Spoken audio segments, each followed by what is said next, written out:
Hi friends, வணக்கம். இது உங்கள் ஸ்பாட்டன் வாரியர் சென்னை. நான் உங்கள் நேமிராஜ். போன வீடியோ பார்த்தீங்கன்னா how to choose breeder. So இந்த வீடியோ அப்லோட் பண்ணதுக்கப்புறம் பார்த்தீங்கன்னா நல்ல ரிசல்ட்டு, நல்ல ஒரு வரவேற்பு இருந்துச்சு உங்ககிட்ட இருந்து. ரொம்ப தேங்க்ஸ் எல்லாரும் சப்போர்ட் பண்ணதுக்காக. இப்போ அடுத்த வீடியோ பார்த்தீங்கன்னா எதை பற்றி நம்ம பார்க்க போகிறோம் அப்படின்னா, ஃபீமேலை எப்படி செலக்ட் பண்ணி வாங்குறது அப்படின்றத பற்றி தான். அதே மாதிரி நான் எப்படி மேட்ச் பண்ணியிருக்கேன், எந்த பேஸில் மேட்ச் பண்ணியிருக்கேன்றதை பற்றி நம்ம இன்றைக்கி பார்க்க போகிறோம்.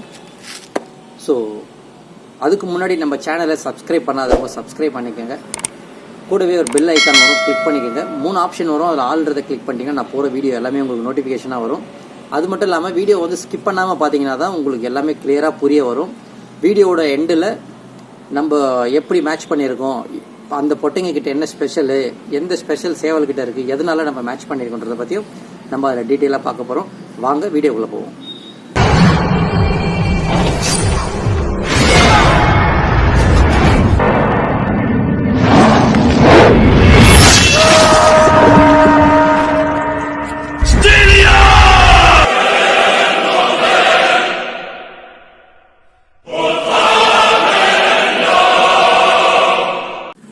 பொதுவாக பார்த்தீங்கன்னா நம்ம சேவலுக்கு வந்து நிறைய அம்சம் பார்ப்போம். பஞ்சா பார்ப்போம், கவுல் கட்டு, மண்டை கட்டு, இது எல்லாமே பார்த்து வைப்போம். ஓகே, அது நம்ம ஆல்ரெடி பேசியாச்சு. ஃபீமேல் பெட்டைன்னு வரும்போது வம்சாவளி ரொம்ப முக்கியம். உங்களுக்கு ஓப்பனாக ஒரு உண்மையை சொல்கிறேனே, ஒரு பெட்டை இந்த தோரணையில் தான் இருக்குது, இப்படி தான் இருக்கணும், மண்டை இந்த கட்டில் தான் இருக்கணும், இந்த கட்டில் உடல் அமைப்பு இருக்கணும், கட்டாய் இப்படி இருக்கணும், அப்படி இருக்கணும், ஒரு சில அம்சங்களை சொல்லி இந்த மாதிரி தான் நீங்கள் பெட்டையை எடுக்கணும், அப்போ தான் சண்டை இருக்கும்னு ஒருத்தர் வீடியோ போட்டாருன்னா தயவு செஞ்சு அவரை நம்பாதீங்க. ஓப்பனாக சொல்லுவேன். ஏன் அப்படின்னு பார்த்தீங்கன்னா, அம்சத்தை வச்சு பெட்டையோட சண்டை கிடையாது. நீங்கள் பெட்டையை வந்து கணிக்கவே முடியாது.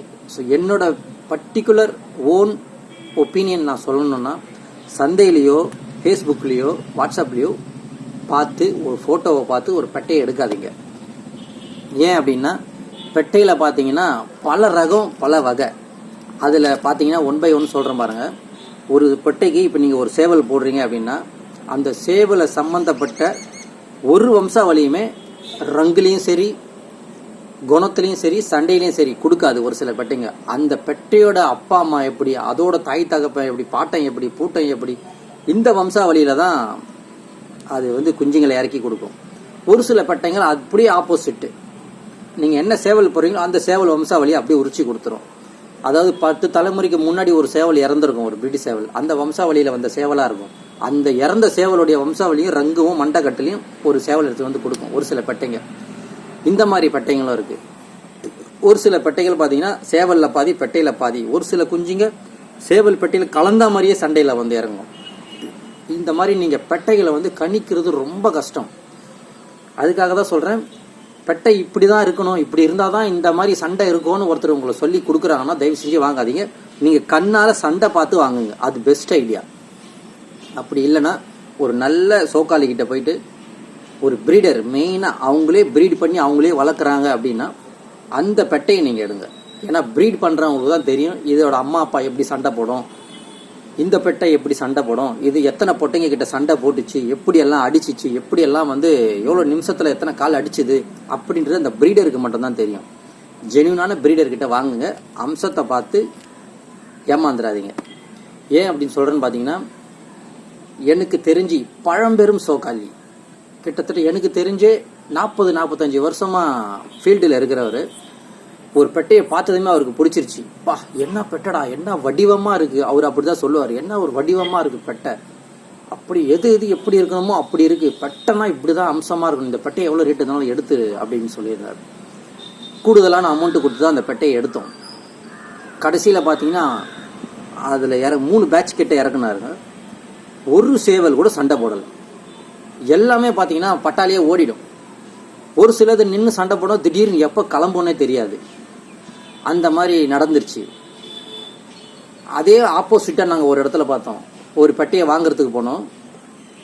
அந்த பெட்டை வாங்கும்போது நமக்கு ரொம்ப வேண்டியப்பட்டவருக்கு வாங்கி கொடுக்கறதுக்காக போனோம். அப்போ அவருக்கு பிடிச்ச பொட்டை வேற, எனக்கு பிடிச்ச பொட்டை வேற. நான் சொன்னேன், எனக்கு பிடிச்ச பொட்டை பார்த்தீங்கன்னா நாட்டுக்கோழி மாதிரி இருக்கும், அப்படியே சிறுவட நாட்டுக்கோழி மாதிரியே இருக்கும், எலும்பு கோழி, நல்ல சிக்குன்னு அப்படியே இரும்பு மாதிரி இருந்தது. சிங்கிள் பீட்டு, அப்படியே சூப்பராக இருக்கும் பொட்டை.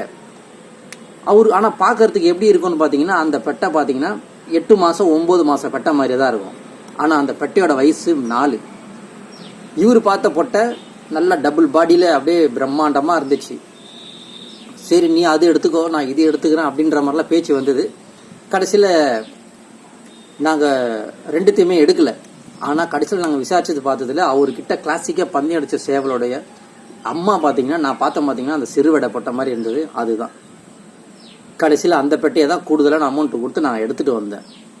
ரொம்ப சேவலுடைய பெட்டையோட தோற்றத்துக்கும் சண்டைக்கும் சம்பந்தமே இருக்காது. ஸோ இந்த மாதிரி அம்சத்தை பார்த்து நீங்கள் ஒருத்தர் சொல்கிறாருன்னு சொல்லிட்டு வீடியோ யார் சொன்னாலும் நம்பாதீங்க, உங்களுக்கு பேச்சுவார்த்தையில் யார் சொன்னாலும் நம்பாதீங்க. நீங்கள் தீர விசாரிங்க. இந்த சேவல் இந்த மாதிரி களத்தில் சண்டை போட்டுச்சு, இதோட அம்மாவை எனக்கு கொடுக்குறீங்களா, இல்லை இந்த ஜோடால் லைனில் வர பொட்டையை கொடுக்குறீங்களா அப்படின்னு சொல்லிட்டு வாங்குவங்க.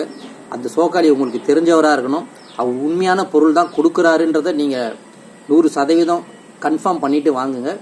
பெட்டையோட அம்சத்தை பார்த்து சந்தையிலையோ வாட்ஸ்அப்லேயோ ஃபேஸ்புக்லேயோ பார்த்து தயவு செஞ்சு பொட்டைகளை எடுத்துடாதீங்க. ஏன் அப்படின்னு சொல்கிறேன்னு பார்த்தீங்கன்னா, பெட்டையோட எப்படி சொல்கிறது, வெளிப்புற தோற்றத்துக்கும் உடல் அமைப்புக்கும் சண்டைக்கும் அது கொடுக்குற வம்சாவளிக்கும் எப்பவுமே சம்மந்தம் இருக்காது. நீங்கள் நல்ல பொட்டனை எடுத்தீங்கன்னா அது ரிசல்ட் இருந்துச்சுன்னா சந்தோஷம் தான், பட் ரிசல்ட் இருக்காது மேக்சிமம். ஏன்னா அதோட வம்சாவளியை பார்க்காம நீங்கள் எடுக்காதீங்க. அதுக்காக சொல்கிறேன், வம்சாவளியை பாருங்கள். யார்கிட்ட இருந்து எடுக்கிறோம், இவர் ப்ரீடரா, இவர் சேல் பண்ணுறாளா, இல்லை வியாபாரம் பண்ணுறவரா அப்படின்றத கரெக்டாக கணிச்சு பார்த்து வாங்குங்க. வடிவத்தை பார்த்து எடுத்துடாதீங்க. ஏன்னா பெட்டையோட சண்டை திரும்ப நான் சொல்கிறேன், வெளிப்புற தோற்றத்துக்கும் வடிவத்துக்கும் அதில் இருக்கிற சிறப்பு அம்சத்துக்கும் சம்பந்தமே கிடையாது. இது நீங்கள் இந்த வீடியோ பார்த்துட்டு இருக்கிற நிறைய சோக்காளி உங்களுக்கே தெரியும். ஏன்னா எல்லார்கிட்டையுமே இப்படி ஒரு கோழி இருக்கும், சம்மந்தமே இருக்காது, சிங்கிள் பீட்டில் அப்படியே சிக்குன்னு இருக்கும். ஆனால் அதோட இறங்குற பிள்ளைங்களாம் பார்த்து நெருப்பு மாதிரி சண்டைப்படும். நல்ல பிரம்மாண்டமாக பார்க்குறதுக்கே நல்ல 15 16 சைஸ்லலாம் பொட்டை வச்சுருப்பாங்க. செம்மையாக இருக்குண்ணா பொட்டை. நம்ம ஆளுங்களுடைய ஒரு மென்டாலிட்டி என்னன்னு பார்த்தீங்கன்னா, நல்லா அப்படியே கண்ணு சுருங்கின கண்ணில் ஒரு முகம், நல்ல உயரமான பொட்டை, நல்ல பிரம்மாண்டமாக அகலமாக இருந்துச்சுனாலே அது சூப்பர் பொட்டைன்னிடுவாங்க. ஆனால் அதில் இறங்குற குஞ்சுக்கு சண்டை போட்டிருக்குதா இல்லையா, கிளாசிக்காக பந்தயம் அடிச்சிருக்குதுங்களானே தெரியாது. ஆனால் பார்க்கும்போது நல்லா இருக்குதா, நல்லா இருக்குன்றாங்க. இந்த தவிர நீங்கள் பெட்டைகளை எப்பவுமே பண்ணாதீங்க. இதோட பர்சனல் ஒப்பீனியன். ஏன்னா இது நான் கண் எதிர்க்க பார்த்து நிறைய இடத்துல நடந்தது. அதனால நான் சொல்கிறேன், பெட்டையோட அம்சத்தை யாராலையுமே கணிக்க முடியாது. ஏன்னா நான் பழம்பெரும் சோக்காளிங்க கூடலாம் பழகிட்டேன், இருந்துட்டேன். அவங்களாலேயே கணிக்க முடியல. அப்பேற்பட்ட லைனெல்லாம் இப்போ மாறி உடஞ்சி வந்துருச்சு. ஏன்னா ஒரு காலத்தில் பார்த்தீங்கன்னா தூத்துக்குடினா முரட்டு கால் அடிக்கிற தும்மருங்க. அந்த சைடில் இருக்கிற இனவடி கோழிங்க பார்த்தீங்கன்னா முரட்டு கால் அடிக்குதுங்க. மதுரையிலேருந்து நீங்கள் பொட்டை எடுத்தீங்கன்னா முள்ளுக்கு சர மாதிரியாக தையல் மிஷின் மாதிரி குத்தி வைக்குங்க. இந்த மாதிரி ஒரு ஊருக்கு ஒரு அம்சம். ஸோ இப்போ என்ன பண்ணிட்டாங்கன்னா, எல்லாருமே எல்லா இடத்துலையும் பொட்டை எடுத்து எல்லா சேவலையும் போட்டு உடச்சி கிடச்சி அதை எல்லாத்தையும் மாற்றி, வடிவத்தை மாற்றி, தோற்றத்தை மாற்றி, முக அம்சத்தை மாற்றி, சண்டையை மாற்றி வச்சிருக்கிறதால நீங்கள் பார்த்து அம்சத்தை பார்த்து வாங்காதீங்க. அதோட சண்டையை நேரில் பார்த்து வாங்குங்க. இப்போ நம்மகிட்டயே நம்ம தெரிஞ்ச தம்பிங்கெல்லாம் பொட்டை புதுசாக எடுக்கிறாங்கன்னா எடுத்துகிட்டு வந்து நம்ம வீட்டு பொட்டைங்க கிட்ட சண்டை விட்டு பார்ப்பானுங்க. சண்டை விட்டு பார்த்து மனசார இது நல்லா போடுது அப்படின்னு கன்ஃபார்ம் பண்ணதுக்கப்புறம் அந்த பொட்டைக்கு காசு கொடுப்பாங்க. இது வழக்கமாக இங்கே நடந்துட்டு இருக்கிறது தான். இதில் இன்னொரு முக்கியமான விஷயம் என்னன்னு பார்த்தீங்கன்னா, ஓல்டு லைன் பொட்டை, ஓல்டு லைன் சேவல் அப்படின்னு சொல்லிட்டு யாருன்னா கொடுத்தாங்கன்னா கண்டிப்பாக நான் வாங்க மாட்டேன். உங்களுக்கு விருப்பம் இருந்தால் வாங்கிக்கோங்க. ஏன் நான் வாங்க மாட்டேன் அப்படின்னா, ஓல்டு லைனில் சண்டை இருக்காது, நிதானம் அதிகமாக இருக்கும். எப்படி சொல்கிறது, ஒரு அடி வச்சாலும் திருத்தமாக அடிக்கும். பட் இப்போ இருக்கிற லைனேஜ், இப்போ இருக்கிற டைமிங்கு, இப்போ இருக்கிற சூழ்நிலைக்கு பார்த்தீங்கன்னா அந்த டைமிங்க்கு டைம் கிடையாது. யோசிச்சு நின்று 4 கால் வாங்கி 5வது கால் பட்டார்னு வைக்கிறதுக்குள்ள ஆப்போசிட்டு அதே பவரில் 5-6 கால் வச்சுட்டு போயிடும். ஸோ அதனால ஓல்டு லைன் அப்படின்னு வாங்காதீங்க. நீங்கள் வாங்குற பெட்டையில் ஸ்பீடு இருக்கணும், அடியில் பவர் இருக்கணும், ரோசத்துக்கு பஞ்சம் இருக்கக்கூடாது, மனப்பிடிப்பாக இருக்கணும். இது 4த்தையுமே பார்த்து நீங்கள் கணிச்சு வாங்குங்க. இப்போ அடுத்தது பார்த்தீங்கன்னா, நம்ம என்ன மாதிரியான பெட்டைகளை இப்போ நான் அடுத்த வீடியோவில் காட்ட போகிறது எல்லாமே என்னோட ஓன்லைன் பொட்டை தான். அந்த பொட்டைங்களை நான் எந்த மாதிரி சேவலுக்கு எப்படி மேட்ச் பண்ணுறேன், ஏன் மேட்ச் பண்ணுறேன், எதனால மேட்ச் பண்ணுறேன், எந்த சண்டைக்கு எதை போடுறேன் அப்படின்றத நான் உங்களுக்கு டீட்டெயிலாக இப்போ வர செக்மெண்ட்டில் சொல்கிறேன். வீடியோ பாருங்கள். நெக்ஸ்ட் நம்ம உங்களுக்கு ப்ராக்டிக்கலாகவே நான் பொட்டைங்களை நேரில் காட்டுறேன். எந்த சேவலுக்கு போடுறேன், எதனால் போடுறன்றதை டீட்டெயிலாக பார்ப்போம் வாங்க. வணக்கம் ஃப்ரெண்ட்ஸ். நம்ம ப்ரீட் பண்ண போகிறது பார்த்தீங்கன்னா 2 சேவல் தான். ஒன்று வந்து நம்ம சைக்கோ, 2வது இந்த யாக்குத்து. இதை நம்ம புதுசாக கொண்டு வந்ததுன்னு ஆல்ரெடி நம்ம நிறைய வீடியோவில் சொல்லியிருக்கேன். என்கிட்ட நண்பர்கள் கேட்டது என்னன்னு பார்த்தீங்கன்னா, சைக்கோவோட சண்டையை நாங்கள் இன்ஸ்டாலெல்லாம் பார்த்துருக்கோம். இந்த சேவல்கிட்ட இந்த யாக்குத்துக்கிட்ட என்ன ஸ்பெஷலு, எதனால் இந்த சேவலை ப்ரீட் பண்ணுறீங்க அப்படின்னு கேட்டிருந்தீங்க. அதோட விஷயத்தை நான் கடைசியில் சொல்கிறேன். இவருக்கு நம்ம ஃபஸ்ட்டு மேட்ச் பண்ணியிருக்கிறது நம்ம பொட்டை மாதிரியோட பெரிய பொண்ணு இதான் முதல் பொண்ணு. ரொம்ப அம்சமான பொட்டை, முகத்தை பார்த்தாலே தெரியும். நேருக்கு வந்தால் கழுத்தை வந்து 2 நிமிஷம்தான் எஸ்ஸு போட்டுரும், அந்த அளவுக்கு அடிக்கும். பின்சொட்டியை பிடிச்சதுன்னா 3 நிமிஷத்தில் சண்டையை முடிச்சு விட்ரும். அந்த அளவுக்கு ரொம்ப பவர்ஃபுல் சண்டை இந்த பொட்டைக்கிட்ட. மெயினாக இதை மேட்ச் பண்ணதுக்கு ரீசன் என்னன்னு பார்த்தீங்கன்னா, இது கொஞ்சம் சைஸு கொடுக்கும். சேவல் ரேஜான்றதுனால இது மேலே போட்டிருக்கோம். அதுலேயும் பார்த்தீங்கன்னா இது வந்து கூவுற பொட்டையை அடித்து போட்டுட்டு கூவிக்கிட்டே இருக்கும். சாதாரணமாக கூவாது, முறைச்சிக்கிச்சுன்னா கூவ ஆரம்பிச்சிடும். ஸோ நம்ம இந்த சேவலை வந்து இந்த பொட்டையை வந்து தனிமைப்படுத்தி நல்ல மஸ்தில் இருக்குது பாருங்கள். பெட்டை வந்து நல்ல மஸ்தில் இருக்குது. இப்போ நம்ம லோடு பண்ணால் தான் கரெக்டாக இருக்கும். ஆல்ரெடி இது வந்து பார்த்திங்கன்னா முட்டை வச்சு அடையில் உக்காஞ்சிருச்சு. இது கொஞ்சம் ஹெவி வெயிட்டு, அதனால் இதுக்கிட்ட நம்ம அடை வைக்க மாட்டோம். சும்மானா உட்கார வச்சுருந்தேன். ஒரு 15 நாள் கிட்ட உட்காந்துது. அதுக்கப்புறம் இப்போ தான் தெளிஞ்சு வந்து மறுபடியும் மஸ்துக்கு வந்திருக்கு. ஸோ அதனால் கரெக்டாக இந்த நேரத்தில் இந்த சேவல் வந்ததுனால நம்ம இது மேலே மேட்ச் பண்ணுறோம். இந்த வம்சாவளியில் பார்த்தீங்கன்னா எல்லா பெட்டைக்கும் சேவலுக்கும் கண்ணில் வந்து ரிங்கு வரும். ஒரு ப்ளூ கலர் ரிங்கு ஒன்று வரும். நான் ஆல்ரெடி சொன்னது தான், வெளிப்புற தோற்றத்தை வச்சு நம்ம எதுவும் முடிவு பண்ணக்கூடாதுன்ட்டு. அதில் வந்து பார்த்தீங்கன்னா இது கூட பிறந்த பொட்டையிலே 2 பொட்டைக்கு இதே மாதிரி ரிங்கு இருக்கும் கண்ணில். பட் ஆனால் சண்டை இல்லை. அது நம்ம கறி கடைக்கு தான் கொடுத்தோம். ஒரு சேவலுக்கும் அதே மாதிரி தான் இருந்தது, பட் சண்டை இல்லை, கறி கடைக்கு கொடுத்துட்டோம். இன்னொரு சேவலை நம்ம ப்ரீடர் ஆகி அதை நம்ம ஒருத்தருக்கு விற்றுட்டோம். அதில் மீந்தது பார்த்தீங்கன்னா இன்னும் 2 சேவல் இருக்குது, ஒரு 6 பொட்டை இருக்குது. அதில் முதல் பொட்டை இது தான். நல்ல கெப்பாசிட்டி, நல்ல சைஸு கொடுக்கும். நேருக்கு வந்து நின்றுச்சுன்னா ஆப்போசிட் பெட்டை 2 நிமிஷம் தான் அதிகபட்சம். கழுத்தை அப்படி எஸ்ஸு போட வச்சிரும், அந்த அளவுக்கு ஒரு ஷாட்டு. பின்சோட்டியை பிடிச்சதுன்னா முடிச்சு விட்டுரும். கிராஸில் போய் பின்சோட்டியை பிடிச்சதுனாலே நமக்கு தெரிஞ்சுக்கலாம் அடுத்தது ஆப்போசிட் உட்கார போகுது அப்படின்ட்டு. அந்த மாதிரி ஒரு அடி அடிக்கும். திடீர்னு தட்டி விடும், துடிக்க தட்டும். அந்த மாதிரியான சண்டை இதில். சரி, இந்த சேவல்கிட்ட நம்ம இது கரெக்டாக இருக்கும், சைஸு கொடுக்கும், நம்ம சென்னை பக்கம் சண்டை விடுறதுக்கு கரெக்டாக இருக்கும் அப்படின்னு சொல்லிட்டு நம்ம இந்த பொட்டை மேலே போட்டது. அந்த ஒரே ரீசன் தான். சண்டை பார்த்தீங்கன்னா இதுக்கும் அதுக்கும் ஆல்மோஸ்ட் சிமிலரான சண்டை தான். என்னன்னா இது கொஞ்சம் ஸ்பெஷலாக பின்சோட்டிக்கு தேடும். நேருக்கு நின்று சண்டை போட்டுக்கிட்டே இருக்கும், சடனாக பின்சோட்டிக்கு போயிடும். அதே மாதிரி ரெக்க டெம்பர் உள்ள சேவல், போன் பவர் உள்ள பொட்டை கரெக்டாக மேட்ச் ஆகும். பெட்டைக்கும் பார்த்தீங்கன்னா நல்ல ரெக்க டெம்பரு, நல்ல கட்டா அமைப்பு, நல்ல சைஸு, நல்ல பாடி கெப்பாசிட்டி. ஸோ சேவலும் ஆல்மோஸ்ட் அதே மாதிரி தான். ஸோ நமக்கு வர விடைங்களும் இந்த அம்சத்தில் ஒரு 4 விடைகள் நம்ம கைக்கு நின்னாலே போதும். அந்த ஒரு மைண்ட் செட்டில் தான் நம்ம இது கூட மேட்ச் பண்ணியிருக்கோம். மெயினாக பார்த்தீங்கன்னா சண்டையை பேஸ் பண்ணி தான் இந்த வாட்டி நம்ம மேட்ச் பண்ணியிருக்கிறோம். ஸோ உடல் அமைப்பும் ஓரளவுக்கு மேட்ச் ஆகிறதுனால நம்ம டைரெக்டாக இந்த பொட்டையை போட்டுட்டோம். பெட்டை ஃபுல் மஸ்தில் இருக்குது. ஸோ இது நம்ம ஒரு 10 நாள் கையில் வச்சுருக்கிறோம். இது வந்து 8வது நாள்.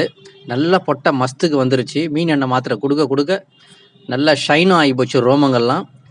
பெட்டை ஃபுல் மஸ்தில் இருக்குது. இந்த வீடியோ நான் எடுத்தது கொஞ்சம் லேட்டு தான், பட் அதுக்கப்புறம் மெரி வாங்கிருச்சு, 4-5 மெரி வாங்கிருச்சு. அடுத்ததாக பார்த்தீங்கன்னா சொட்டை மண்டை. இது சிங்கிள் பீட்டு தான். சேவல் பெட்டை வந்து அப்படியே கொஞ்சம் சிக்குன்னு இருக்கும். இதுவும் கூவுற பெட்டை தான். இது பார்த்தீங்கன்னா குஞ்சு வச்சு சுற்றிட்டு இருந்தது. இப்போ பார்த்தீங்கன்னா வால்குருஜி வந்துருச்சு. இந்த மாதிரி வால்குருஜி வந்தாலே வெடை குஞ்சுங்களை வந்து பிரித்து விட போதுன்னு அர்த்தம். அதுக்கு முன்னாடி நம்மளே பிரித்து எடுத்துட்டோம். ஏன்னா இந்த மாதிரி வால்குருஜி குறுத்தாடும் போது என்ன ஆகும்னா மெரி வாங்க ஆரம்பிச்சுன்னா குஞ்சுங்களை அதே விரட்டி விட்டுரும், சரியாக பார்த்துக்காது. அதனால் முன்னாடி நம்மளே பிரிச்சிட்டோம். கிட்டத்தட்ட ஒரு 2 நாளாக மெரி வாங்கிட்டு இருக்குது. ஆல்ரெடி லோடில் வச்சுருந்தது தான். குஞ்சு கூட இருக்கப்பவே நம்ம லோட் பண்ணி அப்படியே மேய விட்டுருந்தோம்.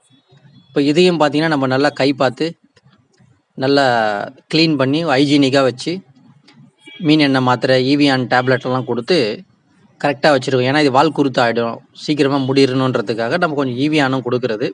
அது இல்லாமல் ஈவியானும் மல்டி விட்டமின் தான்.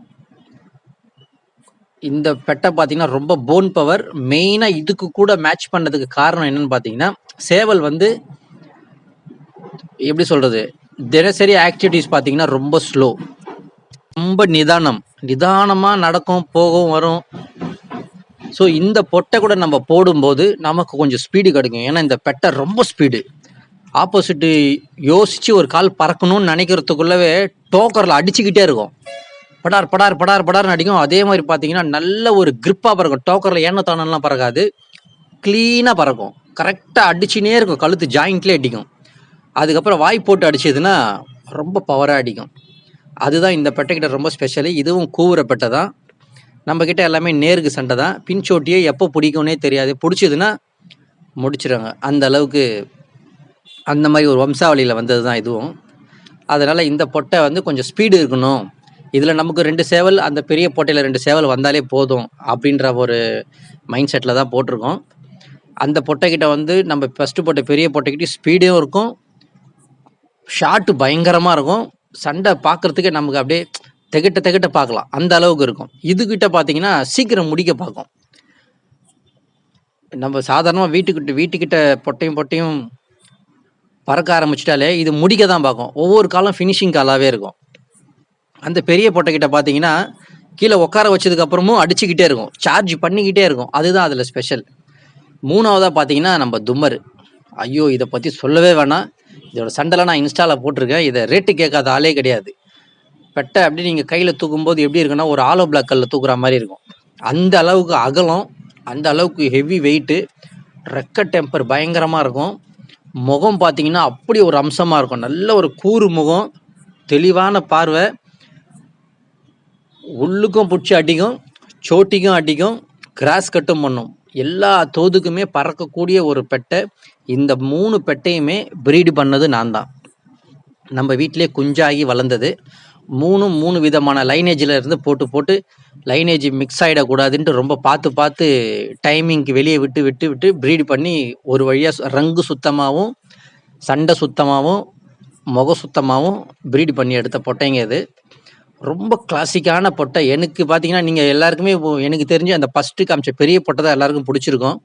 பட் எனக்கு ரொம்ப பிடிச்ச பொட்டைன்னு பார்த்தீங்கன்னா இந்த தும்மர் தான். சண்டை பார்த்தீங்கன்னா நீங்கள் அப்படியே வச்ச கண்ணு வாங்காமல் பார்ப்பீங்க, அப்படி இருக்கும் ஒவ்வொரு காலம். சும்மா இந்த லூசு பறக்கிறது, மிஸ்ஸிங்கு போடுறதெல்லாம் கிடையாது. பிடிச்சதுன்னா அடித்து ஒரே காலில் உட்கார வச்சிரும். அப்படியே அந்த அளவுக்கு தெளிவான சண்டை, ரொம்ப அறிவான சண்டை. இந்த தும்மர்கிட்ட எனக்கு ரொம்ப பிடிச்ச சேவல் பட்டை வந்து இந்த தும்மர் பட்டை. இந்த வம்சத்தில் எனக்கு 2 சேவல் வந்தாலே போதும், ஒரு வருஷத்துக்கு நம்ம பேர் எடுக்கலாம். அந்த அளவுக்கு சூப்பர் சண்டை. பட் அந்த சண்டை வந்து இந்த தும்மர் மாதிரியே இருக்கணும். பட் இந்த சேவல் மேலே எனக்கு ரொம்ப ஹோப் இருக்குது, அதனால் இது கூட போட்டிருக்கேன். இப்போ அடுத்ததாக பார்த்தீங்கன்னா நம்ம சைக்கோ வந்து சைஸ்லேயும் ஒசரம், சண்டையிலையும் கொஞ்சம் கூடுதல் சண்டை, ஸ்பீடு சொல்லவே வேணாம். ஸோ இதுக்கு நம்ம எந்த மாதிரியான பெட்டை போடலாம் அப்படின்னு பார்க்கும்போது எனக்கு வந்து ரொம்ப ரோசம். ஏன்னா இந்த சேவல் ரொம்ப ரோசம், விட்டா ஆளே அடிச்சுக்கிட்டு இருக்கும். சேவல் கையில் வச்சுட்டு நம்ம பக்கத்தில் போக முடியாது, நம்மளே ஓடி வந்து அடிக்கும், இறக்கி விடுறா கீழே அப்படின்ட்டு. ஸோ இதுக்கு இதே குணம் அதிசயத்தில் ஒரு பட்டை போடணும்னு எனக்கு ரொம்ப நாள் ஆசை. இந்த பட்டை பேர் வந்து அழகி, நம்ம வச்ச பேர் தான். நம்ம ஆல்ரெடி இன்ஸ்டாலெலாம் போட்டு வச்சுருக்கோம். ரொம்ப அப்படியே சிற்பம் மாதிரி இருக்கும் பட்டை. முகம், கழுத்தெல்லாம் பார்த்தீங்கன்னா அது நம்ம வாயால் சொல்ல முடியாது, அப்படி ஒரு தோரணை பொட்டை. அப்படியே இரும்பு மாதிரியே இருக்கும் கழுத்து. நீங்கள் அப்படியே கையில் பிடிக்கலாம், மெட்டலை பிடிக்கிற மாதிரி இருக்கும் கழுத்து. பிடிச்சிங்கன்னா கழுத்து கீழே இறங்கவே இறங்காது. ஒரு சம்பவம் சொல்கிறேன் கேளுங்க. இந்த பெட்டையும் இன்னொரு பெட்டையும் சண்டை போட்டுக்குச்சு நம்ம வீட்லேயே. கிட்டத்தட்ட 3/4 மணி நேரம், 45 நிமிஷம். எதிர் வீட்டில் இருக்கிறவங்களாம் சொன்னாங்க 3/4 மணி நேரமாக சண்டை போடுதுப்பா அதுன்ட்டு. இதுவும் ஓடலை, அதுவும் ஓடலை, 2மே உழுந்து கிடக்குதுங்க கீழே.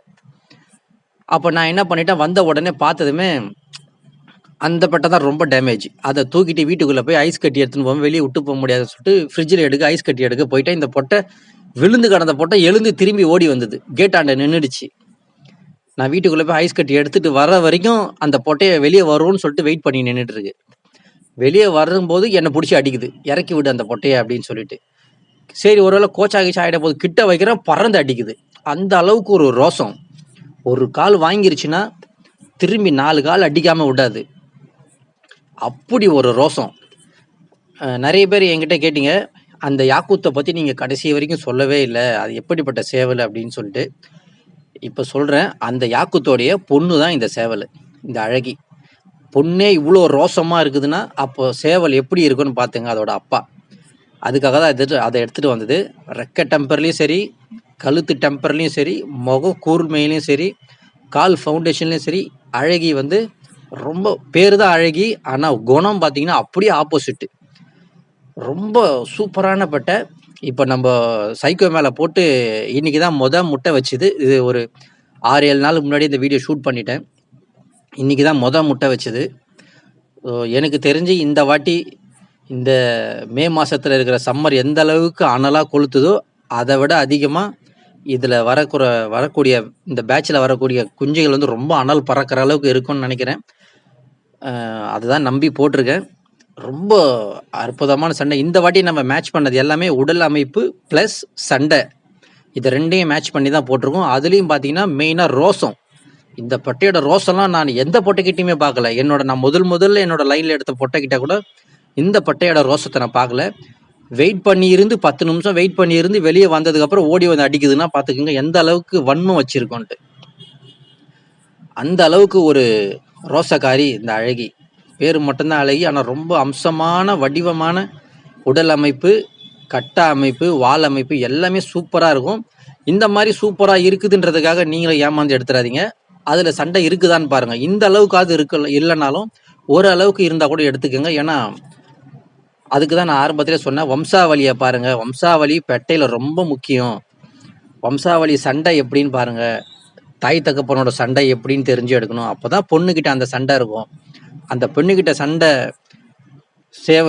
சேவலாக இருக்கட்டும், பெண்ணாக இருக்கட்டும், அந்த சண்டை இருந்துச்சுனாலே நீங்கள் அந்த ஜோடால் லைன்லேயும் எடுக்கலாம், அதோட தகப்பன் லைன்லேயும் எடுக்கலாம், தாய் லைன்லேயும் எடுக்கலாம். பட் சண்டையை பார்த்து எடுங்க. இந்த மாதிரி சிற்பம் மாதிரி இருக்கணும். அப்படி இருந்தால் தான் மேட்ச் பண்ண முடியும்.